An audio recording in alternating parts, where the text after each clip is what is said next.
So hello everyone, I hope that you all are doing good. Today I will talk about that how to analyse your test. क्योंकि जब आप अपने 3 घंटे के test को attempt करते हो, उसके बाद आपने अगर उसको एनालाइज नहीं किया तो आपने वो 3 घंटे भी वेस्ट कर दिए है।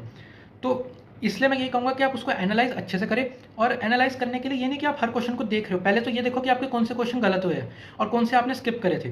फिर उसके बाद आप ये देखो कि आपको वो चीज़ याद नहीं रही या नॉलेज की कमी थी कि आपने पढ़ा ही नहीं। अगर याद नहीं रही, सिली मिस्टेक है, तो वो उसको आपको बार बार टेस्ट करने से ही इंप्रूव होगी। पर लेकिन अगर नॉलेज की कमी है तो इसका मतलब आपके नोट्स या फिर आपने लेक्चर्स अटेंड करने में कहीं ना कहीं कमी छोड़ी है। फिर जब आप अपने टेस्ट को एनालाइज कर लो, उसके बाद जितने भी क्वेश्चन आपसे नहीं हुए हैं और जो आपने गलत कर दिया, चाहे सिली मिस्टेक से भी या फिर आपको वो कॉन्सेप्ट ही नहीं आता था कि आप फॉर्मूला भूले हो, तो जो भी चीज़ें आपने गलत करी है आप उसको पहले मिस्टेक नोटबुक पे लिखो।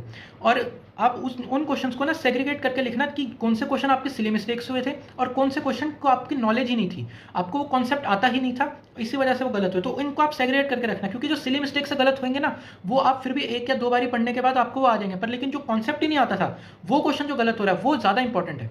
तो उसको आप अलग से रेड पेन से स्टार बना के रखो या फिर आप अलग अलग पेजेस के ऊपर लिखो, जिससे कि आपको पता रहे कि ये क्वेश्चन ज़्यादा इंपॉर्टेंट है।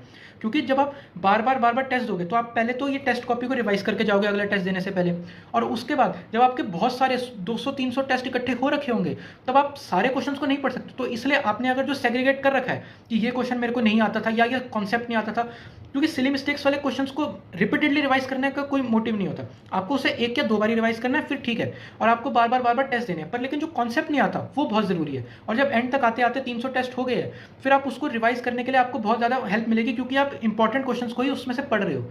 सारे क्वेश्चंस को आप एक साथ नहीं पढ़ पाओगे। इसलिए time to time side by side वो टेस्ट कॉपी को भी सॉल्व करते रहना है। एंड के लिए नहीं छोड़ना है, एंड में नहीं होती वो चीज़।